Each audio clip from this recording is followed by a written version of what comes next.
সান নামের খুবই সাধারণ একটি ছেলে, যে কিনা ছিল অনেক দক্ষ একজন রাঁধুনি। তার রান্নার দক্ষতা এত বেশি ছিল যে সে যা রান্না করত তাই হয়ে উঠত অতুলনীয় স্বাদের, যার কারণে তার ছোট্ট রেস্টুরেন্টে যে একবার খাবার খেতে আসত সেই তার রান্নার স্বাদ আর কখনোই ভুলত না। তাই সানের জীবনে তার এই রান্না নিয়ে ছিল সমস্ত স্বপ্ন। সে চাইতো বিশ্বের সবচাইতে বড় রান্নার কম্পিটিশনে যেতে আর সেখানে চ্যাম্পিয়ন হয়ে দেশসেরা রাঁধুনি হতে। তবে তার এই স্বপ্ন পূরণের পেছনে তার সবচাইতে বড় বাধা ছিল তার জীবনের অতীত। কারণ একসময়ে সানি মূলত ছিল শহরের সবচাইতে বড় মাফিয়া গ্যাংস্টার, যার ভয়ে কাঁপত শহরের সকল মানুষ। কিন্তু বর্তমানে সান তার মেয়ের জন্য একদম ভালো হয়ে গিয়েছিল, আর সে চাইছিল তার পরিবার নিয়ে খুব সুন্দরভাবে সাধারণ মানুষের মতো বাঁচতে। কিন্তু তার জীবনের চলার পথটা এত বেশি কঠিন হয়ে উঠেছিল যে সে প্রতিটি মুহূর্তে তার জীবনের সঙ্গে লড়াই করে চলছিল। তবে শেষ পর্যন্ত কি হয়েছিল? সান কি তার জীবনের সমস্ত বাধা অতিক্রম করে দেশসেরা রাঁধুনি হতে পেরেছিল? সেটাই আমরা দেখব আজকের এই মুভিটির গল্পে। তাহলে চলুন ঘুরে আসা যাক গ্যাংস্টার থেকে রাঁধুনি হওয়ার এক জীবনযুদ্ধের গল্প থেকে। তো গল্পটি শুরু হয় সাউথ কোরিয়ার একটি শহরে, যেখানে আমরা সান নামক একজন ব্যক্তিকে দেখতে পাই। বর্তমানে সান মূলত ছিল সাউথ কোরিয়ার অনেক বড় একটি রেস্টুরেন্টের প্রধান শেফ, আর এখন রান্না করাই ছিল তার জীবনের সবচাইতে বড় একটি প্যাশন। এমনকি সে অনেক দক্ষ একজন রাঁধুনি ছিল, আর যেহেতু তার ভেতরে রান্নার অনেক ভালো দক্ষতা ছিল তাই সে তার রান্নার মাধ্যমে এখন অনেক দূরে এগিয়ে যেতে চায়। সে চায় ওয়ার্ল্ডের সবচাইতে বড় কুকিং কম্পিটিশনে গিয়ে উইনার হতে। তবে এখন সান যেমন রয়েছে, কয়েক বছর আগেও সানের জীবনটা এমন ছিল না। আসলে সান মূলত ছিল সাউথ কোরিয়ার সবচাইতে বড় একজন গ্যাংস্টার, যার নাম শুনলেই মানুষ ভয়ে কেঁপে উঠত। কারণ সে ছিল অনেক রাগী, শক্তিশালী এবং নিষ্ঠুর স্বভাবের একজন মানুষ।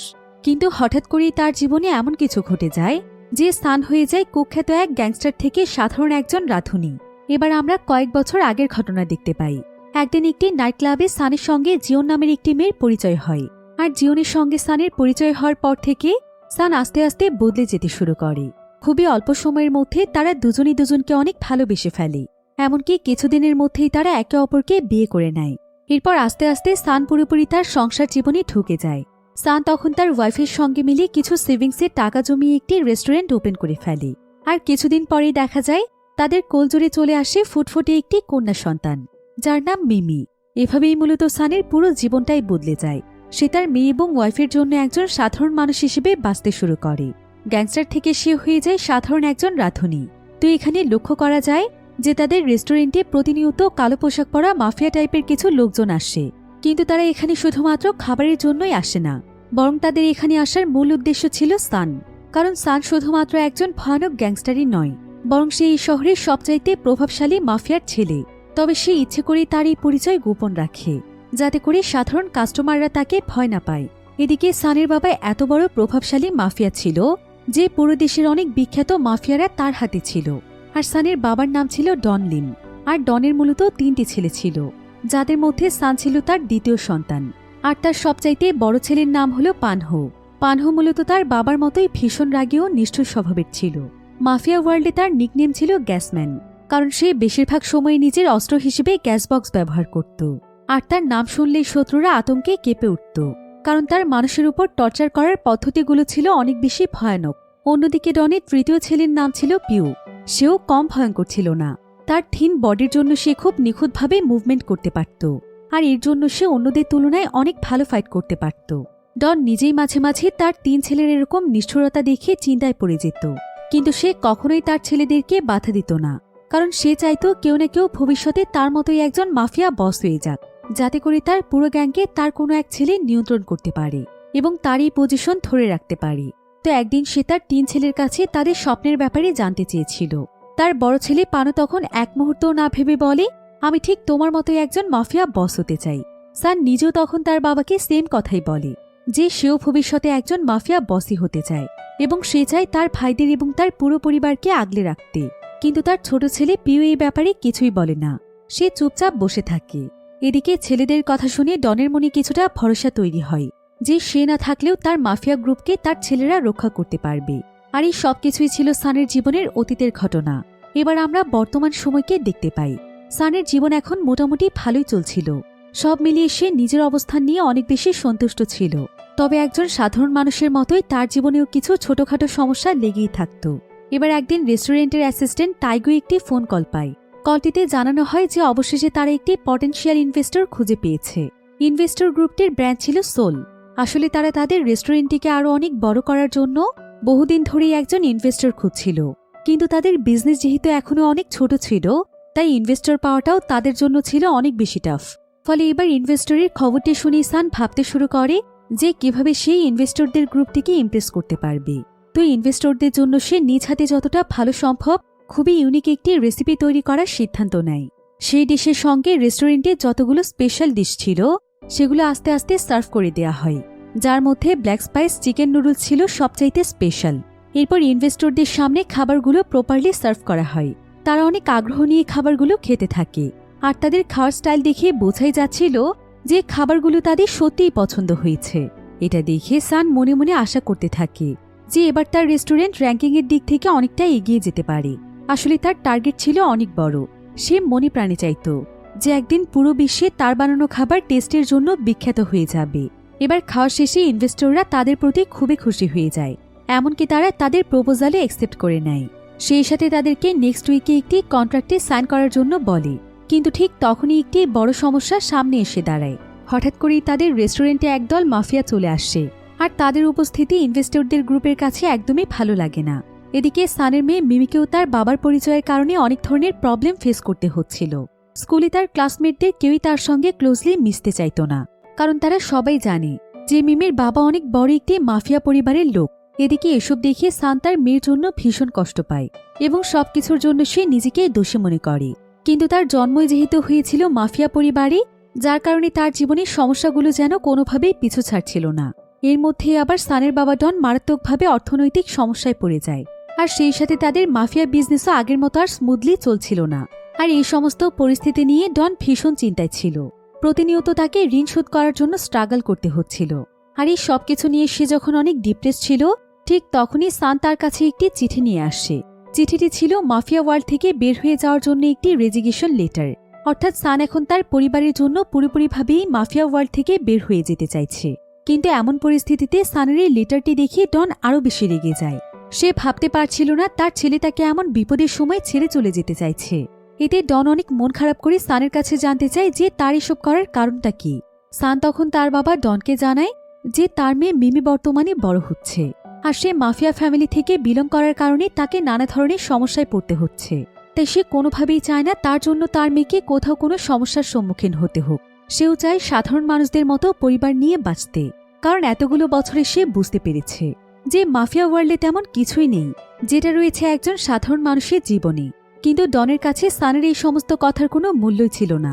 ডন এখানে তার কথা শুনে আরও ভীষণ রেগে যায় এবং সে সানের হাতের ঠিক সাইডের টেবিলের উপর ছুরি দিয়ে আঘাত করে দেয়। কিন্তু সান এতে একটুও ভয় পায় না, কারণ সে আগেই জানত যে এটা মাফিয়া ওয়ার্ল্ডের একটি ট্র্যাডিশন। যদি এই ওয়ার্ল্ড থেকে কোনো সদস্য বের হতে চায় তাহলে তার একটি হাত কেটে দেয়া হয়। এজন্য সে নিজেই তার বাবার কাছ থেকে ছুরিটি নিয়ে তার নিজের হাত কেটে ফেলতে চায়। কিন্তু ঠিক তখনই তার বাবা তাকে বাধা দিয়ে বলে, তুই কি আমাকে এত বেশি নিষ্ঠুর মনে করিস যে আমি নিজের সন্তানের সাথেও এমনটা করব? আর যদি তুই এখন তোর একটি হাত কেটেই ফেলিস তাহলে রেস্টুরেন্টে এত সুস্বাদু খাবার কে রান্না করবে? তবে সান এখানে খুব ভালোভাবেই বুঝতে পারে যে তার বাবা হয়তো তার সিদ্ধান্ত মেনে নিয়েছে। এরপর দেখা যায় ডন সানের রেজিগনেশন লেটারটি অ্যাকসেপ্ট করে নেয় এবং তাকে নিজের ছুরিটি দিয়ে বলে, তুই কি জানিস তোকে মাফিয়ার চাইতে একজন শেফ হিসেবেই ভালো মানায়, এই পোশাকে তোকে ভালো স্যুট করে। একথা বলে সে ছেলেকে বিদায় জানিয়ে সেখান থেকে উঠে চলে যায়। অর্থাৎ কোনো না কোনোভাবে সেও রিয়েলাইজ করতে পেরেছিল যে সান তাকে যেই কথাগুলো বলেছে সেগুলো মিথ্যে নয়। এবার সান তখন সঙ্গে সঙ্গে খুশিমনি তার বাড়িতে ফিরে যায় আর তার ওয়াইফ জিওনকে সুখবরটি জানায় যে সে মাফিয়া ওয়ার্ল্ড থেকে রিজাইন নিয়ে চলে এসেছে। খবরটি শুনে জিওন ভীষণ খুশি হয়ে যায়। এরপর তারা দুজনেই অপেক্ষা করছিল যে কখন সকাল হবে আর তারা মিমিকে এই খবরটি জানাবে, কারণ মিমি এখন গভীর ঘুমে মগ্ন ছিল। কিন্তু ঠিক সেই সময় সানের ফোনে একটি কল আসে। কলটি ধরে সে ভীষণ আপসেট হয়ে পড়ে এবং সে কোনো কথা না বলে দ্রুত বাড়ি থেকে বেরিয়ে ঘটনাস্থলে চলে যায়। আর সেখানে পৌঁছলে মাফিয়া গ্রুপের ফাইন্যান্সিয়াল ডিরেক্টর তাকে জানায় যে তার বাবা ডন আর বেঁচে নেই। কিন্তু সান এটা কোনোভাবেই মানতে পারছিল না। বাবার মৃত্যুর খবর শুনে সে অনেক বেশি কষ্ট পাচ্ছিল। এবার সিসিটিভি ফুটেজে দেখা যায় যখন ডনকে হত্যা করা হয়েছিল সেই সময় হোটেলে ডন ছাড়া আর কেউই প্রবেশ করেনি। এজন্য সবাই ধারণা করছে যে ডন নিজেই আত্মহত্যা করেছে। এরপর ডনের ফিনারেলের আয়োজন করা হয় কিন্তু সেখানেও তারা একের পর এক সমস্যায় পড়ে যায়। বিভিন্ন ব্যাংক থেকে লোকজন আসতে শুরু করে, যেসব ব্যাংক থেকে ডন লোন নিয়েছিল। এখানে প্রত্যেকটি ব্যাংকে তাদের পাওনা টাকার দাবি জানায়। কিন্তু পরিস্থিতি আরও জটিল হয়ে ওঠে যখন একটি আলাদা মাফিয়া গ্রুপ সেখানে এসে হাজির হয়। তারা মূলত চীন থেকে এসেছিল এবং তারা এখানে প্রমাণ দেখায় যে ডন তাদের কাছ থেকেও বিপুল পরিমাণে অর্থ নিয়েছিল। ডন বেঁচে আছে নাকি মারা গিয়েছে এতে তাদের কোনো কিছুই যায় আসে না।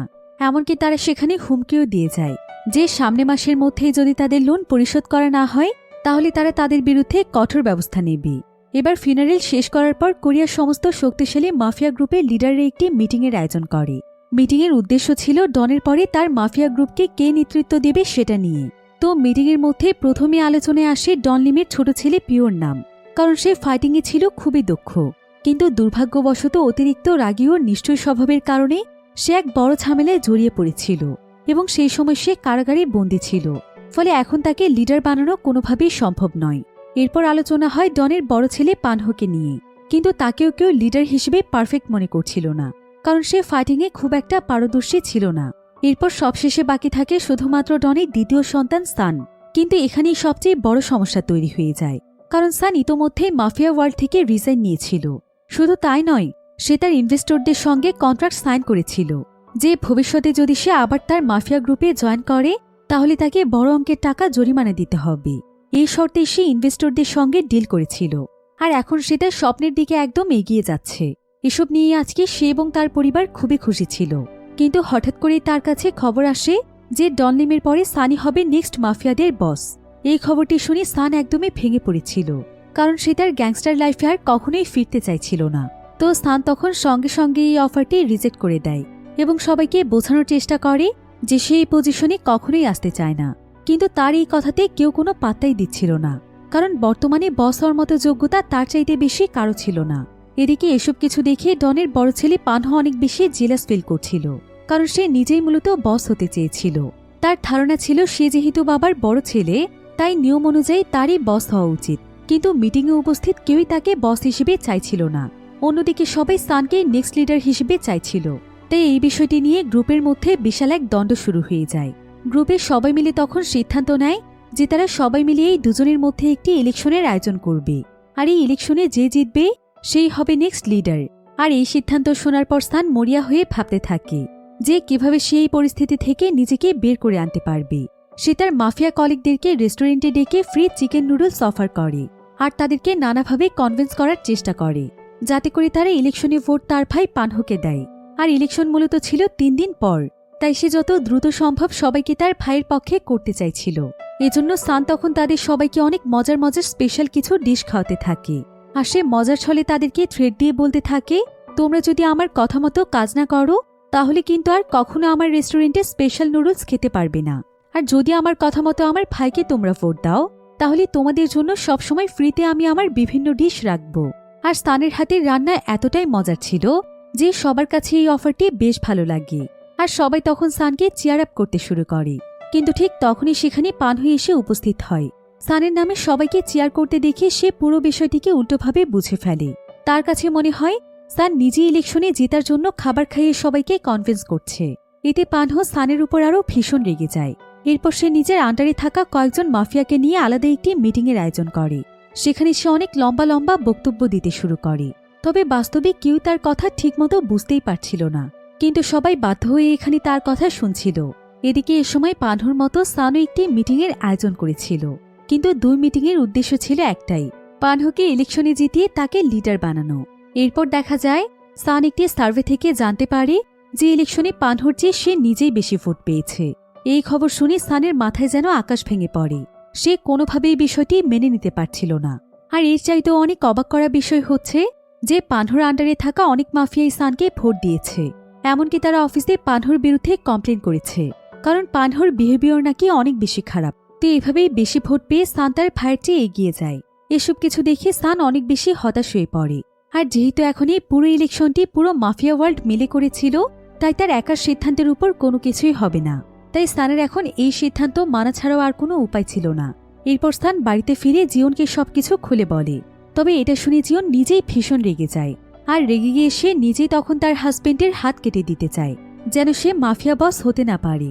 কিন্তু এটা তো আসলে কোনো সমাধান নয়। এরপর কিছুক্ষণ ভেবে জিওন একটি আইডিয়া দেয়। সে সানকে বলে যে ইলেকশনের দিন সান যেন সেখানে উপস্থিত না থাকে, কিন্তু উপস্থিত না থাকার জন্য একটি প্রপার কারণের দরকার ছিল। তখন জিওন তাকে বলে এমন কিছু করতে হবে যাতে সানকে কিছুদিনের জন্য জেলে থাকতে হয়। এতে করে দেখা যাবে মাফিয়াদের গ্রুপ দ্রুত সময়ে সিদ্ধান্ত নিয়ে পানহোকে বস বানিয়ে দেবে। আর এই আইডিয়াটি সানের কাছেও বেশ লজিক্যাল মনে হচ্ছিল। পরের দিন সে সোজা একটি ব্যাংকে চলে যায় লোন নেয়ার জন্য, এবং ইচ্ছাকৃতভাবে সে ব্যাংকের সাথে অনেক রুড বিহেভ করতে শুরু করে। এমনকি ব্যাংকের ভেতরে এসে স্মোকিং করার চেষ্টা করে, যা ব্যাংকের নিয়মের বাইরে ছিল। কিন্তু এতেও খুব একটা লাভ হয় না, সেখানে তেমন কোনো ঝামেলাই ক্রিয়েট হচ্ছিল না। এরপর সে নিজের পকেট থেকে একটি ছুরি বের করে ব্যাংকারকে থ্রেট করে। ব্যাংকার তখন প্রচণ্ড রেগে গিয়ে সানকে প্রথমে আক্রমণ করে বসে। সানও তখন রেগে গিয়ে তাকে পাল্টা আক্রমণ করে। এই ঘটনার পর সানকে পুলিশ স্টেশনে নিয়ে যাওয়া হয়। সান পুলিশের সামনে নিজেকে রং প্রমাণ করার জন্য অনেক চেষ্টা করছিল। সে ইচ্ছে করে সব দোষ নিজের দিকে নিচ্ছিল। কিন্তু পরবর্তীতে পুলিশ সিসিটিভি ফুটেজ চেক করে দেখতে পায় যে আসলে ব্যাংকারের প্রথম সানের উপর আক্রমণ করেছিল। এসব প্রমাণের ভিত্তিতে পুলিশ সানের কোনো দোষী খুঁজে পায় না, এবং শেষ পর্যন্ত তাকে তারা ছেড়ে দেয়। এতে করে সানের সমস্ত পরিকল্পনা ভেস্তে যায়। এরপর আর কোনো উপায় না পেয়ে সান সোজা চলে যায় ইলেকশনের স্পটে, কারণ তার হাতে এখন কিছুই করার ছিল না। তবে সে মনে মনে অনেক প্রার্থনা করতে থাকে যেন পানহো এই ইলেকশনে জিতে যায়। কিন্তু সব চেষ্টার পরও ফলাফল আসে উল্টো। দেখা যায় সানই সর্বোচ্চ ভোট পায়। এই রেজাল্টের পর সানকে আজকে আনুষ্ঠানিকভাবে মাফিয়াদের বস হিসেবে পরিচয় করিয়ে দেয়া হয়। কিন্তু ঠিক সেই সময় সেখানে এসে হাজির হয় ম্যাডাম হং। ম্যাডাম হং মূলত ছিল ডনের একমাত্র মেয়ে, যে প্রায় 10 বছর ধরে বিদেশে ছিল। আর সেখানে এসেই পুরো ইলেকশনটি বাতিল ঘোষণা করে দেয়। এখানে তার যুক্তি ছিল যে এই ইলেকশনে তাদের ছোট ভাই পিউ অনুপস্থিত ছিল। তার মতে পিউই তাদের মাফিয়া গ্রুপের জন্য সবচাইতে বেশি কাজ করেছে, আর সে ফাইটিংয়ের দিক থেকেও খুবই স্কিল ছিল। যদিও সে তখন জেলে ছিল, কিন্তু জানা যায় তার ভাই সানকে বাঁচানোর জন্যই সে একসময় একটি ফাইটে জড়িয়ে পড়ে, এবং সেই ঘটনার পরেই তাকে গ্রেফতার করা হয়। তো এসব কারণ দেখিয়ে ডংয়ের মেয়ে হং বলে পিউকে বাদ দিয়ে এভাবে মাফিয়া বস নির্বাচন করা ঠিক হবে না। আর হংয়ের এই সমস্ত কথাতে সবাই একমত হয়ে আজকের ইলেকশন বাতিল করে দেয়। এবার কিছুদিন পর পিউ শেষ পর্যন্ত জেল থেকে মুক্তি পায়। প্রায় দীর্ঘ 10 বছরের সাজা শেষে সে বাহিরে বেরিয়ে আসে। তার উপস্থিতিতেই আবারও নতুন করে ইলেকশন অ্যারেঞ্জ করা হয়। সবাই ভেবেছিল পিউ হয়তো আগের মতোই থাকবে, কিন্তু সবার ধারণা একদম ভুল প্রমাণিত হয়ে যায়। পিউ সবার সামনে এসে জানায় যে দীর্ঘদিন বন্দি জীবন কাটাতে কাটাতে তার মন অনেক নরম হয়ে গিয়েছে, আর সে আর মাফিয়া ওয়ার্ল্ডের সঙ্গে জড়াতে চায় না, কারণ সেই যোগ্যতা এখন তার মাঝে নেই। এমনকি তার জীবনে এখন একটি মাত্রই স্বপ্ন রয়েছে, সেটা হচ্ছে ট্যাঙ্গো ড্যান্সিং। জেলে থাকার সময় বিভিন্ন প্রোগ্রামে ট্যাঙ্গো ড্যান্স দেখে সেটি তার কাছে ভীষণ ভালো লেগে যায়, এবং সে এতে এত বেশি আগ্রহী হয়ে ওঠে যে সে সেখান থেকেই সিদ্ধান্ত নেয় যে জেল থেকে বেরিয়ে সে একজন ট্যাঙ্গো ড্যান্সার হিসেবে নিজের নতুন জীবন শুরু করবে। কিন্তু পিউর এই অ্যানাউন্সমেন্ট সানের কাছে একদমই ভালো লাগছিল না, কারণ হং আসার পর সানের কাছে মনে হচ্ছিল যে সে এবার এই যন্ত্রণা থেকে মুক্তি পাবে। কিন্তু এবারও তার সমস্ত স্বপ্ন তছনছ হয়ে যায়, কারণ এবার অ্যানাউন্সমেন্টে পিউ নিজেও সানকে তার বাবার নেক্সট সাকসেসর হিসেবে চাইছিল।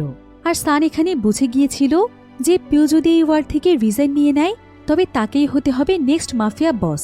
কিন্তু পানহো আবারও সেখানে এসে এই বিষয়টি নিয়ে তর্ক করতে শুরু করে। অন্যান্য মাফিয়া লিডাররা তখন সেখানে এসে সেই সময়ের জন্য বিষয়টি থামিয়ে দেয়।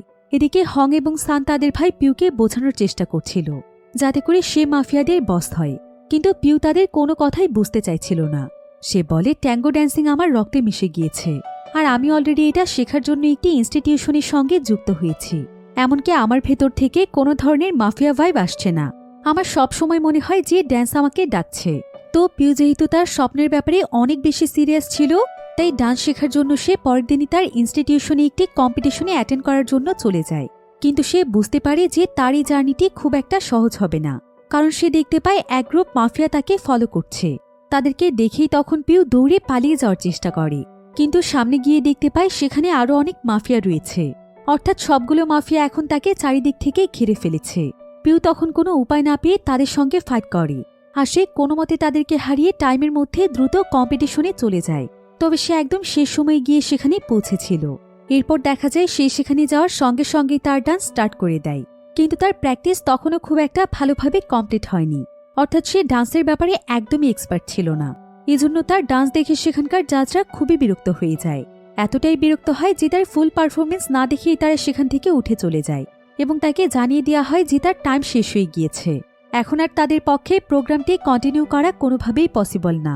কিন্তু আসলে এসবের পেছনে অন্য একটি কারণ লুকিয়েছিল। পিউ এখানে বুঝতে পারে যে এগুলো আসলে তার ভাই সান এবং তার বোন হংয়েরই প্ল্যান, যাতে করে সে ট্যাঙ্গো ড্যান্সার হিসেবে সিলেক্ট না হতে পারে। এজন্য তারা হয়তো আগে থেকেই জাজদেরকে ম্যানেজ করে রেখেছিল।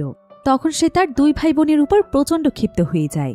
এদিকে সান খুব ভালোভাবে তার রেস্টুরেন্ট এগিয়ে নিয়ে যাওয়ার জন্য আপ্রাণ চেষ্টা করছিল। কিন্তু একদিন হঠাৎ করেই দেখা যায় তার রেস্টুরেন্টে খুবই অদ্ভুত একটি কাপল চলে আসছে এবং তারা এখানে কোনো ধরনের ফ্রি সার্ভিস নেওয়ার জন্য রাজি হয় না, যেটা তাদের রেস্টুরেন্টে সবাইকেই দেয়া হয়। তাদের অ্যাটিটিউড দেখে সান এবং জিওন সন্দেহ করছিল যে নিশ্চয়ই তাদের দুজনকে কেউ না কেউ এখানে পাঠিয়েছে। এজন্য তাদেরকে ঠিকমতো খাবার সার্ভ করে তারা দূরে দাঁড়িয়ে সেই কাপলকে লক্ষ্য করতে থাকে। আসলে তারা ভাবছিল এই কাপলকে হয়তো তাদের ইনভেস্টররা পাঠিয়েছে, যাতে করে তারা এখানকার খাবারের টেস্ট এবং রেস্টুরেন্টের সার্ভিস ভালোভাবে চেক করতে পারে। প্রথমে তাদেরকে দেখে সবকিছু ঠিকঠাকই মনে হচ্ছিল, এমনকি তারাও সানের কাছে তার খাবারের প্রশংসা করছিল। কিন্তু হঠাৎ করেই দেখা যায় তারা দুজনেই খেতে খেতে সেন্সলেস হয়ে যায়। এটা দেখে সেখানে থাকা সবাই ভীষণ অবাক হয়ে যায়। সান তখন দ্রুত অ্যাম্বুলেন্স ডেকে তাদেরকে হসপিটালে পাঠিয়ে দেয় এবং তাদের ট্রিটমেন্টের ব্যবস্থা করে দেয়। এরপর জানা যায় তাদের দুজনেরই পচে যাওয়া মাংস খেয়ে ফুড পয়জনিং হয়েছিল। কিন্তু এটা কিভাবে সম্ভব? সান এবং জিওন তাদের রেস্টুরেন্টে সবসময় তাজা মাছ, মাংস, শাকসবজি সবকিছু সুন্দরভাবে রাখে, তাই রেস্টুরেন্ট থেকে এই ধরনের খাবার খাওয়াটা তাদের প্রশ্নই ওঠে না। কিন্তু এরপর সান এবং জিওন জানতে পারে আসলে সেই কাপলকে কোনো ইনভেস্টর সেখানে পাঠায়নি, বরং এই সবকিছু ছিল পিওর প্ল্যান। পিও নিজেই সানের রেস্টুরেন্টে এসে তাকে এই সমস্ত কথা বলে, যেগুলো সেই করেছে তার রেস্টুরেন্টের বদনাম করার জন্য। কারণ সানের জন্য পিউ তার স্বপ্নের ড্যান্স কম্পিটিশনে চান্স পায়নি, তাই সেও তাকে আজকে তার স্বপ্ন থেকে অনেকটাই পিছিয়ে দিয়েছে, যাতে করে সে বুঝতে পারে যে মানুষের স্বপ্ন ভাঙলে কতটা কষ্ট হয়। কিন্তু পিওর এসব কথা শুনে সান প্রচণ্ড রেগে যায়। এমন সময় সেখানে মাফিয়া গ্রুপের ফাইন্যান্সিয়াল অ্যাডভাইজার কিম ইনসুল তার টিম নিয়ে চলে আসে। সে এখানে প্রচণ্ড রেগেছিল, কারণ সান এবং পিউ দুজনেই তাদের মাফিয়া বস হওয়ার অফার রিজেক্ট করে দিয়েছে। এজন্য আর কোনো উপায় না পেয়ে কিম ইনসুল তাদের দুজনের জন্য একটি কম্পিটিশনের আয়োজন করেছে। আর কম্পিটিশনের নিয়ম অনুযায়ী সান এবং পিউকে ফাইট করতে হবে। তবে এই ফাইটিং কম্পিটিশনের নিয়ম ছিল একদম ভিন্ন, কারণ এই ফাইটে যে হেরে যাবে সেই মূলত হবে মাফিয়া গ্রুপের বস। তাই সান এবং পিউ দুজনেই অনেক দুশ্চিন্তায় পড়ে যায়। এদিকে এই কম্পিটিশনে পানহরে অ্যাটেন্ড করার অনেক ইচ্ছে করছিল, কিন্তু সিচুয়েশন বুঝতে পেরে সে আর এই ব্যাপারে কিছুই বলে না। পিউ এবং সানও বাধ্য হয়ে সবকিছু মেনে নেয়। এদিকে সেই কাপলটির ফুড পয়জনিং এর ভিডিও ভাইরাল হয়ে যায়। অনেকেই তখন তার রেস্টুরেন্টের এগেইনস্টে কমপ্লেন করতে থাকে এবং ইনভেস্টিগেশনের জন্য তার রেস্টুরেন্ট 3 মাসের জন্য বন্ধ করে দেয়া হয়।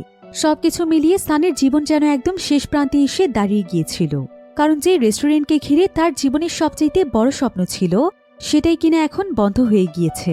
তাই সবকিছু মিলিয়ে সান অনেক বেশি দুশ্চিন্তায় পড়ে যায়।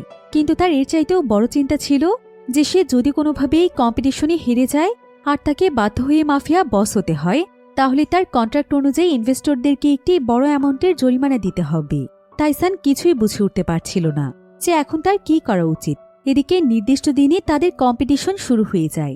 পিউ এবং সান তখন একে অপরের সঙ্গে ফাইট করতে শুরু করে। আর কম্পিটিশনের নিয়ম অনুযায়ী তাদের দুজনের ভেতর দুর্দান্তভাবে ফাইট হচ্ছিল। কিন্তু পিউ যেহেতু ফাইটে অনেক বেশি দক্ষ ছিল, যার কারণে সানের পক্ষে তাকে হারানো প্রায় অসম্ভব ছিল। দেখা যায় এক পর্যায়ে পিউ সানকে মারতে মারতে তার পেট থেকে ব্লিডিং শুরু হয়ে যায়। সান অলমোস্ট এই কম্পিটিশনে হেরেই যাচ্ছিল, কিন্তু ঠিক এমন সময় হঠাৎ করেই পানহো হাতে ছুরি নিয়ে তাদের দুজনের মধ্যে ঢুকে পড়ে। আর তখন কেউ কিছু বুঝে ওঠার আগেই সান এবং পিউ দুজনেই একসঙ্গে পানিতে ঝাঁপ দেয়। সকলেই ভেবেছিল তারা হয়তো কিছুক্ষণ পর পানি থেকে উঠে আসবে, কিন্তু দেখা যায় অনেক সময় পার হয়ে গেলেও তারা আর উঠে আসে না। মুহূর্তের মধ্যে এই নিউজটি পুরো দেশে ভাইরাল হয়ে যায় এবং তাদেরকে খোঁজার জন্য রেস্কিউ টিম চলে আসে, কিন্তু কেউ তাদেরকে কোথাও খুঁজে পাচ্ছিল না। এরপর দেখা যায় পানহো একটি প্রেস কনফারেন্সের আয়োজন করে, আর সে সকলের সামনে রিসেন্ট ইনসিডেন্ট নিয়ে বক্তব্য দিতে দিতে ইমোশনাল হয়ে যায়। এখানে বোঝা যাচ্ছিল পানহো তার 2 ভাইকে হারিয়ে খুবই কষ্টে রয়েছে, কিন্তু আসলে সে তো এসব ইচ্ছে করেই করেছিল যাতে তাদের দুজনকে সরিয়ে সে বস হতে পারে। তো সে এখানে সবাইকে এটা বোঝাতে চাইছিল যে সে তার 2 ভাইকে কোনোভাবেই হারাতে চায় না। তার ভাইদের জন্য তার অনেক কষ্ট হচ্ছে, কিন্তু মনে মনে সে এটা ভেবেই অনেক খুশি ছিল যে এখন পরবর্তী মাফিয়া বস হতে চলেছে সে নিজে। এদিকে দেখা যায় সান, পিউ এবং তাইগো নামক একজন ব্যক্তি তাদের সঙ্গে রয়েছে, যে কিনা ছিল সানের অ্যাসিস্ট্যান্ট। সান এবং পিউ এখানে একদম সুরক্ষিত ছিল, আর তার অ্যাসিস্ট্যান্ট তাইগোর সঙ্গে বসে নিশ্চিন্তে খাবার খাচ্ছিল। এমন সময় তারা টিভিতে একটি নিউজ দেখতে পায়, যে তাদের বড় ভাই পানহোকে নেক্সট মাফিয়া বস হিসেবে সিলেক্ট করা হয়েছে। এটা দেখে তারা ভীষণ খুশি হয়ে যায় আর সেখানে একসঙ্গে ড্যান্স করতে শুরু করে। ফাইনালি সবকিছু তাদের প্ল্যান মোতাবেকই হয়েছে। আসলে সেই কম্পিটিশনে সবকিছুই ছিল সানের সাজানো প্ল্যান। এমনকি সেই ব্লাডও ছিল ফেক, যেটা তারা সানের রেস্টুরেন্টে জিওন এবং টাইগোর সাহায্য নিয়ে তৈরি করেছিল। যদিও পানহো তাদের এই প্ল্যানের ব্যাপারে কিছুই জানত না, কিন্তু তারপরও তার হঠাৎ করে এন্ট্রি নেওয়ার ফলে তাদের প্ল্যান যেন আরও নিখুঁতভাবে কাজ করেছে। তবে ফাইটের মধ্যে পানহো যখনই অ্যাটেন্ড করেছিল তখন সানের ইশারাতেই তারা সবাই মিলে একসঙ্গে পানিতে ঝাঁপ দিয়েছিল। অর্থাৎ পরবর্তীতে পানহো অটোমেটিকভাবে তাদের প্ল্যানের মধ্যে ইনভলভ হয়ে যায়। এবার সিচুয়েশন কিছুটা নর্মাল হয়ে গেলে তারা তিনজন আবারও তাদের শহরে ফিরে আসে। আর এখানে এসে তারা দেখতে পায় যে টেড গ্রুপ হঠাৎ করে সানের রেস্টুরেন্টে এন্ট্রি করেছে এবং সেখানে কিম ইউনসুল এবং পানহো রয়েছে। তারা তিনজন বাইরে দাঁড়িয়ে তাদের সমস্ত কনভারসেশন শুনছিল। তারা এখানে শুনতে পায় কিম ইউনসুল পানহোকে ট্রেড গ্রুপের সাথে ইলিগেল বিজনেসে জয়েন করার জন্য ফোর্স করছে। কিন্তু যেহেতু পানহোর বাবা ডন এই অফারটি রিজেক্ট করে দিয়েছিল, এজন্য এখন পানহো নিজেও এটি অ্যাকসেপ্ট করতে চাইছিল না। কিন্তু কিম ইউনসুল এটা কোনোভাবেই মেনে নিতে পারছিল না, কারণ এই বিজনেসটি তার একটি স্বপ্ন ছিল। আর এই কিম ইউনসুল মূলত ছিল মাফিয়া গ্রুপের ফাইন্যান্সিয়াল অ্যাডভাইজার, যে কিনা প্রথম সানকে ডনের মৃত্যুর খবরটি জানিয়েছিল। তো পানহো যখন এই অফারটি রিজেক্ট করে দেয় তখন কিম ইউনসুল বলে ওঠে, তুমি যা বলছো ভেবে বলছো তো? তুমি যদি আমাদের সঙ্গে এই ডিল করতে রাজি না হও তবে তোমার অবস্থাও কিন্তু তোমার বাবার মতোই হবে। এখানে কিম ইউনসুলের এমন কথা শুনে পানহো একদম অবাক হয়ে যায়। সে বুঝতে পারছিল না যে কিম ইউনসুল এমনটা কেন বলছে। যে ডন আসলে সুইসাইড করেনি, তাকে মূলত মার্ডার করা হয়েছিল, আর কিম ইউনসুল নিজেই তাকে মার্ডার করেছে। আসলে যেদিন সে ডনকে মার্ডার করেছিল সেদিন সে ডনকে ঠিক সেম অফারটি করেছিল যেটা সে এখন পানহোকে করেছে। কিন্তু ডন তার এই অফারটি অ্যাকসেপ্ট না করার কারণে সে রাগান্বিত হয়ে সঙ্গে সঙ্গেই তাকে মেরে ফেলেছিল, কারণ এই বিজনেসের জন্য সে সবকিছু করতে পারে। এখন পানহো যখন এই ঘটনা জানতে পারে তখন সে মনে মনে অনেক কষ্ট পেতে থাকে।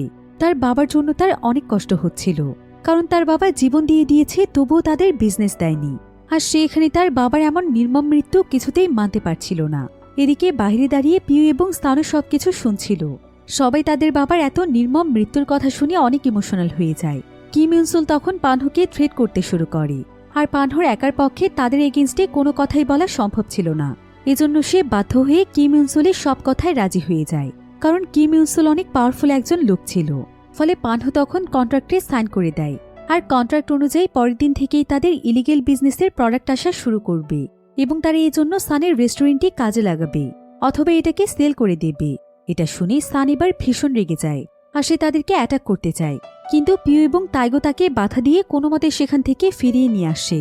এদিকে ডনের সঙ্গে হওয়া ঘটনা জানতে পেরে সবাই অনেক বেশি ডিপ্রেসড হয়ে যায়, কারণ তারা তিনটি ছেলে থাকা সত্ত্বেও তাদের বাবাকে একজন মানুষ এভাবেই মেরে ফেলেছে, অথচ তারা কিছুই জানতে পারেনি। পিউ তখন তার বাবার হত্যার প্রতিশোধ নেওয়ার জন্য বেরিয়ে পড়তে চায়, কিন্তু টাইগো তখন তাকে বাধা দেয় এবং বলে যে আগে ওদেরকে ওদের প্ল্যান মতো কাজ করতে দাও, তারপর আমরা এমন একটি প্ল্যান তৈরি করব যাতে করে ওরা প্রত্যেকে ওদের প্রাপ্ত শাস্তি পায়। কিন্তু পিউ এখন কোনো কথাই শুনতে চাইছিল না, বরং সে এখানে উল্টো টাইগোর উপরে রেগে যায়। আর সে তাকে বলে, যদি তোমার বাবার আজকে এই পরিণতি হতো তাহলে তুমি আমাকে এখন থামতে বলতে না। কিন্তু পিউর এমন কথা শুনে টাইগো তার উপর রেগে যায়। সান এখানে টাইগোর আসল পরিচয় রিভিল করে দেয়। মূলত টাইগো আসলে সানের অ্যাসিস্ট্যান্ট ছিল না, সে মূলত ছিল অনেক বড় একজন পুলিশ অফিসার। তাকে মূলত সানের রেস্টুরেন্টে অ্যাসিস্ট্যান্ট হিসেবে ছদ্মবেশে পাঠানো হয়েছিল, যেই ব্যাপারে সানও আজকে জানতে পেরেছে। এতদিন তো সে টাইগোকে বন্ধু মনে করে এসেছিল, কিন্তু টাইগো মূলত তাদের রেস্টুরেন্টে এই কারণেই ছদ্মবেশে এসেছে যাতে করে সে ডনের ইলিগেল বিজনেসের সমস্ত তথ্য জানতে পারে এবং সবকিছু পুলিশ টিমকে জানাতে পারে। এদিকে টাইগো যখন বুঝতে পারে যে সে ধরা পড়ে গিয়েছে তখন সে পিউ আর সানের দিকে সঙ্গে সঙ্গেই বন্দুক তাক করে, কিন্তু সান খুব শান্তভাবে সেখানে দাঁড়িয়ে থাকে, কারণ সে জানত যে অলরেডি তার বন্দুকের সবগুলি ব্যবহার করা হয়ে গিয়েছে। শুধু তাই নয়, সানের কাছে টাইগোর প্রত্যেকটি ডিটেলস ছিল। টাইগো আসলে একটু খামখেয়ালি স্বভাবের হওয়ায় বেশিরভাগ সময়ই তার পুলিশের টি শার্টটি চেঞ্জ করতে ভুলে যেত, আর সান তখন কাউকে কিছু বুঝতে না দিয়ে এটিকে কভার করত এবং সে তাকেই উল্টো ব্যবহার করত। তার মাধ্যমে সে পুলিশের সমস্ত প্ল্যান এবং ডিটেলস নিজের কাছে নিয়ে রাখত। এসব কিছু শুনে টাইগো বুঝতে পারে যে তার কাছে এখন সান এবং পিওর সঙ্গে মিলে যাওয়া ছাড়া আর কোনো উপায় নেই, কারণ তার সমস্ত প্ল্যান এমনিতেই ভেস্তে গিয়েছে। পিউ তখন তার বাবার মৃত্যু এবং বাকি সবকিছুর প্রতিশোধের জন্য টাইগোর কাছে সাহায্য চায়। টাইগো তাদেরকে সাহায্য করার জন্য রাজি হয়ে যায়, কিন্তু এখানে অনেক বড় একটি সমস্যা ছিল, যেটা হলো তাদের কাছে কিম ইনসুলের বিরুদ্ধে পর্যাপ্ত পরিমাণ প্রমাণ ছিল না, তাই তাকে তার প্রাপ্ত শাস্তি দেওয়াটা এতটাও সহজ ছিল না। তবে এমন সময় তাইগো তাদেরকে দেখায় যে তার শার্টের মধ্যে একটি গোপন ক্যামেরা রয়েছে, আর সেটাতে সেদিন রাতের কিম ইনসুলের সমস্ত কনভারসেশন রেকর্ড করা আছে, কারণ তার এই ক্যামেরাটি সবসময় চালু থাকে, আর এই রেকর্ডই হয়তো এখন তাদের কাজে আসতে পারে। টাইগোর এটা নিয়ে অনেক বেশি কনফিডেন্স ছিল যে এভিডেন্সগুলো কিম ইনসুলকে অ্যারেস্ট করার জন্য যথেষ্ট। এজন্য সে পরের দিন তার কমান্ডারের কাছে এভিডেন্সগুলো নিয়ে যায়, কিন্তু দেখা যায় এতেও কোনো লাভ হয় না। তাদের আরও অনেক স্ট্রং এভিডেন্সের প্রয়োজন। এজন্য পিউ এবং সান তখন নতুন একটি প্ল্যান তৈরি করতে থাকে, কিন্তু সান এবার এই প্ল্যানে পিউকে রাখতে চাইছিল না, কারণ আগেরবার সানকে বাঁচাতে গিয়ে পিউকে জেলে যেতে হয়েছিল। এজন্য সে আর এসবের মধ্যে পিউকে কোনোভাবেই ইনভলভ করতে চাইছে না, কারণ সে চায় না তার জন্য তার ভাইয়ের কোনো বিপদ হয়ে যাক। এজন্য সে পিউকে সুরক্ষিত রেখে নিজেই কাজটি করতে চায়, কিন্তু পিউ এতে কোনোভাবেই রাজি হয় না। সে সানকে বলে, বাবা যদি এখন বেঁচে থাকতো তাহলে সে কখনোই তার পরিবারের কাউকে একা একা সাফার করতে দিত না, নিশ্চয়ই সে সবার পাশে থাকত। আর আমিও আমার বাবার মতো এটাই করতে চাই, আমি তোকে একা একা এসবে কখনোই যেতে দেব না। কিন্তু তারা এখানে যে প্ল্যানটি করেছিল সেটা মোটেও কোনো সহজ প্ল্যান ছিল না। প্ল্যান অনুযায়ী সান এবং পিউ সবার চোখ ফাঁকি দিয়ে লুকিয়ে থাকা অনেক রিস্কি ছিল, কিন্তু তাদের আর কিছুই করার ছিল না। তবে তাদের কাজগুলো ইজি করে দেওয়ার জন্য ছিল তাইগো। এরপর তাদের প্ল্যান মোতাবেক কাজ করার আগে সান তার ওয়াইফ জিওনের কাছে পারমিশন নেয়, তবে রিস্ক থাকা সত্ত্বেও জিওন তার হাজবেন্ডকে যেতে দেয়, কারণ সে অনেক আশা করেছিল যে এরপর থেকে হয়তো তাদের জীবনটা আরও অনেক সুন্দর এবং স্বাভাবিক হয়ে উঠবে। তারা যেই স্বপ্ন দেখেছে সেটা হয়তো সত্যি করতে পারবে।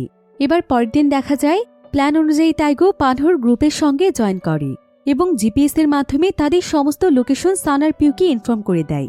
মূলত তারা সকলেই বিজনেস ডিল করতে ডনের অফিসে যায়, যার ওনার এখন তার বড় ছেলে পানহো। সেখানে টেড গ্রুপের সবাই কিম ইনসুল এবং পানহোর গ্রুপ উপস্থিত ছিল। কিম ইনসুল পানহোকে সব ইলিগেল পাউডার টেস্ট করে দেখার জন্য বলে, কিন্তু সে কিছুতেই এসব টেস্ট করে দেখতে চাইছিল না। এদিকে দেখা যায় এই সবকিছুই তাইগোর লুকোনো ক্যামেরাতে রেকর্ড হচ্ছিল। পানহো তখন তাইগোকে সেই প্রোডাক্টগুলো টেস্ট করে দেখার জন্য অর্ডার করে, কিন্তু তাইগো এই প্রোডাক্টগুলো টেস্ট করে দেখতে চাইছিল না, কারণ সে এর আগে কখনোই ড্রাগ টেস্ট করে দেখেনি। কিন্তু তাকে তো এখানে যেভাবেই হোক অর্ডার মেনে চলতে হবে, তাই পানহোর অর্ডারে তাকে সেগুলো টেস্ট করতে হয়। সে খুবই হেজিটেশন নিয়ে সেগুলো টেস্ট করে দেখে, কিন্তু এই পাউডারগুলো আসলে কোনো নর্মাল কিছু ছিল না, কারণ পাউডারটি মুখে নেওয়ার সঙ্গে সঙ্গে তাইগোর মাথা ঘুরে ওঠে এবং ধীরে ধীরে সে নিজের প্রতি কন্ট্রোল হারিয়ে ফেলতে শুরু করে। কিন্তু সে তার সর্বোচ্চ চেষ্টা করছিল সে যেন কোনোভাবে সেন্সলেস না হয়ে যায়, এবং গোপনে সে সান এবং পিউকে এই ব্যাপারে ইনফর্ম করে রাখে। এবার কিছুক্ষণ পর সে অদ্ভুত আচরণ করতে শুরু করে এবং সবাইকে থ্রেট দিতে থাকে। যদি আর অল্প কিছু সময় পার হয়ে যেত তাহলে সে তার আচরণ দিয়ে সবাইকে এটা বুঝিয়ে দিত যে আসলে সে কোনো সাধারণ মানুষ নয়, বরং সে হলো একজন পুলিশ অফিসার। কিন্তু তার ব্রেন পুরোপুরি নিয়ন্ত্রণ হারিয়ে ফেলার আগেই একদম পারফেক্ট সময়ে সান এবং পিউ সেখানে চলে আসে। সেখানে ঢুকেই তারা প্রথমে পানহোকে তার পজিশনের জন্য শুভেচ্ছা জানায়। সবাই তাদেরকে দেখে ভীষণ অবাক হয়ে যায়। এদিকে পানহো তার ডাবল ডিজিট আইকিউ দিয়ে ভাবছিল এখন সে কি করে তার দুই ভাইয়ের সঙ্গে ফাইট করবে। এমন সময় সিচুয়েশন খারাপ বুঝতে পেরে কিম ইনসুল সেখানে চুপচাপ দাঁড়িয়ে থাকে। পানহো তখন তার গ্রুপকে অর্ডার করে তার দুই ভাইয়ের উপর হামলা করার জন্য, কিন্তু সান তখন তার হাতে স্পেশাল চিকেন নুডলসের লোভ দেখিয়ে সবাইকে নিজের সাইডে নিয়ে যাওয়ার চেষ্টা করে। সে এখানে সবাইকে প্রশ্ন করে, তোমাদের মধ্যে কে কে আমার স্পেশাল চিকেন নুডলস খেতে পছন্দ করো? তোমরা কি সবসময়ের জন্য ফ্রিতে আমার হাতের তৈরি নুডলস খেতে চাও? যদিও সকলেরই সানের এই কথাকে অ্যাপ্রিসিয়েট করতে ইচ্ছে করছিল, কিন্তু তারা ভয়ে এখানে কোনো কিছু না বলে চুপচাপ দাঁড়িয়েছিল। এমন সময় সান ইমোশনাল হয়ে তাদেরকে বলে, তোমরা সিদ্ধান্ত নাও আর সবকিছু বিবেচনা করে দেখো যে তোমরা আমার পাশে থাকবে নাকি আমার এগেনস্টে ফাইট করে আমার শত্রু হয়ে যাবে। তোমাদের কি মনে আছে যে আমার রেস্টুরেন্টে আমরা সবাই কত সুন্দর সময় কাটিয়েছিলাম? এমন সময় পানহো আবারও সবাইকে সান এবং পিউর উপর অ্যাটাক করার জন্য অর্ডার করে, কিন্তু সবাই তখন পানহোর অর্ডার অমান্য করে সানের গ্রুপে চলে যায়, কারণ সানের রান্না এত বেশি টেস্টি ছিল যে কেউই তার অফারটি ছাড়তে চাইছিল না। এরপর এদিকে পিউ তার বড় ভাই পানহোকে দেখছিল এবং অন্যদিকে সান আর তার লোকজন কিম ইনসুলের গ্রুপের সঙ্গে ফাইট করছিল। এতে করে সেখানে বিশাল বড় এক লড়াই শুরু হয়ে যায়। তবে মজার বিষয় হচ্ছে যে লড়াই করতে করতে তারা ভুলবশত নিজের গ্রুপের মানুষকেই অ্যাটাক করে ফেলছিল। এদিকে পিউ তখন পানহোকে নিয়ে অন্য একটি রুমে চলে যায় এবং সেখানে তাকে কন্ট্রোল করার চেষ্টা করে। পানহোর উপর সে ভীষণ রেগেছিল, তাই সে পানহোকে একটি শিক্ষা দিতে চাইছিল, কারণ পানহো তার ফ্যামিলির রুলস, ডিগনিটি, এত বছরের আদর্শ এই সবকিছু ভুলে গিয়ে তারপরও পরিবারকে ধোঁকা দিয়ে কিম ইনসুলের সঙ্গে হাত মিলিয়েছে। কিন্তু পানহু এখানে কিছুতেই তার ভুল স্বীকার করতে চাইছিল না। সে মানতেই চাইছিল না যে সে অন্যায় কাজ করেছে। এজন্য পিউ আরও বেশি রেগে যায়। এরপর সে তার ট্যাঙ্গো ড্যান্সের স্টেপ ফলো করে তার ভাইয়ের সঙ্গে ফাইট করতে শুরু করে। যদিও পানহু এখানে তাকে আটকানোর চেষ্টা করছিল, কিন্তু পিউর শক্তির সাথে সে একদমই পেরে উঠছিল না। অন্যদিকে দেখা যায় কিম ইনসুল ধীরে ধীরে তার বিজনেস আর টাকার প্রতি আরও বেশি লোভী হয়ে উঠছিল। পরিস্থিতি এমন এক পর্যায়ে পৌঁছে যায় যে সে শেষ পর্যন্ত এটা ভাবতে শুরু করে, যদি সে ট্রেড গ্রুপের বসকে মেরে ফেলে তার সমস্ত টাকা নিয়ে পালিয়ে যেতে পারে, তাহলে সে তো একদম স্বাধীন হয়ে যাবে আর তার কাছে থাকবে অনেক বেশি টাকা। আর বর্তমানে ক্ষমতার আরেক নামই তো হচ্ছে টাকা। তো ক্ষমতা আর টাকার মোহ তাকে একেবারে অন্ধ করে ফেলছিল। কিন্তু যখনই সে তার প্ল্যান অনুযায়ী কাজ করতে যায়, ঠিক সেই মুহূর্তে সান তাকে দেখে ফেলে এবং তাকে সেখানেই আটকে দেয়। এখানে দেখা যায় সানের পুরো শরীরে আঘাতের চিহ্ন ছিল, তবুও সে একটুও পিছিয়ে যায় না। কিন্তু ঠিক তখনই তাইগো তার গ্রুপ নিয়ে সানকে সাহায্য করার জন্য সেখানে পৌঁছে যায়। তার টিম চারিদিক থেকে কিম ইনসুলকে ঘিরে ফেলে। এই পরিস্থিতিতে কিম ইনসুল বুঝে যায় যে এবার তার আর পালানোর কোনো রাস্তা নেই। তাই সে এখানেই হঠাৎ করে নিজের পুরো আচরণই বদলে ফেলে। সে মুহূর্তের মধ্যে এখানে একদম নরম হয়ে যায় আর সে সবাইকে উদ্দেশ্য করে অনেক ভয়ে ভয়ে তাদের কাছে ক্ষমা চাইতে শুরু করে এবং তাদেরকে বলে, আসলে আমি এতদিন যা করেছি সবকিছু ডনের পরিবারের জন্যই করেছি। আমি শুধু চেয়েছিলাম তোমরা ভালো থাকো। এই টাকাগুলো দিয়ে যেন তোমরা তোমাদের বাবার সমস্ত লোন পরিশোধ করতে পারো। বিশ্বাস করো, এই বিজনেস আইডিয়াটাও আমি সেই চিন্তা থেকেই শুরু করেছিলাম। দয়া করে তোমরা আমাকে ক্ষমা করে দাও। কথাগুলো সে এত ইমোশনালভাবে বলছিল যে মুহূর্তের মধ্যেই পরিস্থিতি একদম শান্ত হয়ে ওঠে। কিন্তু হঠাৎ করে ঠিক এই কথাগুলো বলতে বলতে সে একটি ছুরি বের করে সানের উপর হামলা করে দেয়। তবে সান তো এত সহজে হার মানার মানুষ ছিল না। সে আগে থেকেই নিজের শরীরে প্রোটেকশন নিয়ে রেখেছিল, তাই ছুরির আঘাতে তার তেমন কোনো ক্ষতিই হয় না। মুহূর্তের মধ্যেই সে উঠে দাঁড়ায় এবং কিম ইনসুলের আক্রমণ থামিয়ে দেয়। সান এবার কিম ইনসুলের উপর এত বেশি রেগেছিল যে তার ইচ্ছে করছিল তাকে মেরে ফেলতে। সে চাইছিল অনেক নির্মমভাবে তাকে মেরে তার বাবার মৃত্যুর প্রতিশোধ নিতে। তাই সে কিম ইনসুলের হাতে ছুরিটি দিয়ে তাকে খুব বাজেভাবে আঘাত করে। তবে কিছুক্ষণ পরে সেখানে পুলিশ এসে পৌঁছয় এবং উপস্থিত সমস্ত মাফিয়াদেরকে গ্রেফতার করে নিয়ে যায়। আর পরিস্থিতির নিয়ন্ত্রণে আসার পর কমান্ডার জানতে চায় যে মাফিয়া বসদের মধ্যে আসল লিডার কে। প্রশ্নটি শুনে সবাই চুপ হয়ে যায়। কিন্তু ঠিক তখনই পানহু খুব অ্যাটিটিউড নিয়ে সামনে এগিয়ে আসে আর সে কমান্ডারকে বলে, আমি হলাম এদের সবার লিডার, দ্য অনলি মাফিয়া বস। কিন্তু তার কথার ধরনার অতিরিক্ত অ্যাটিটিউড দেখে কমান্ডার বুঝে ফেলেন যে পানহুর মধ্যে আসলে লিডার হওয়ার কোনো যোগ্যতাই নেই। তাই সে তার কথায় বিশ্বাস না করে পানহুকে অন্যদের সাথে গ্রেফতার করার নির্দেশ দেয়। এরপর সে আবারও সবাইকে প্রশ্ন করে যে আসলে এই মাফিয়া গ্রুপের লিডার কে। আসলে কমান্ডারের সন্দেহ ছিল যে সান অথবা পিউ এই দুজনের মধ্যে কেউ একজন আসল লিডার। এরপর দেখা যায় ঠিক সেই সময় পিউ সামনে এগিয়ে এসে নিজেকে মাফিয়া বস হিসেবে দাবি করে। তবে সান সঙ্গে সঙ্গে তাকে থামাতে চায়, কিন্তু পিউ তার কোনো কথা শোনে না, বরং হাসি মুখে সে তার ভাই সানকে বিদায় জানায় এবং নিজেই পুলিশের কাছে আত্মসমর্পণ করে। কারণ পিউ সবসময় তার বড় ভাইকে প্রোটেক্ট করতে চেয়েছে। আর আজকে যদি তার বড় ভাই সানকে অ্যারেস্ট করা হতো, তাহলে সে তার স্বপ্ন থেকে আরও পিছিয়ে যেত, যেটা পিউ কখনোই চায় না। এজন্য সে সানের জন্য নিজেকেই স্যাক্রিফাইস করে দেয়। আর সে এখানে সানকে বলে যায় যে সান যেন তার বাবা এবং তার স্ত্রী জিওনকে দেয়া কথা রাখে।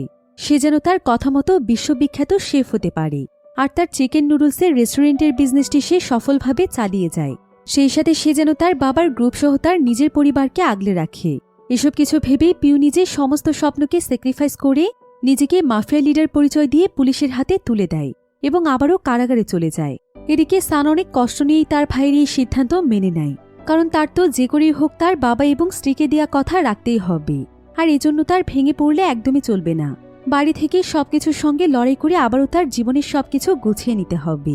এজন্য সেও বাধ্য হয়ে পিওর ডিসিশন মেনে নিয়ে তাকে বিদায় জানায়। তবে সত্যিটা তাদের গ্রুপের সবাই জানত যে আসলে সান নিজেই ছিল এই মাফিয়া গ্রুপের প্রকৃত লিডার, কারণ তাকে সবাই লিডার হিসেবে মানত।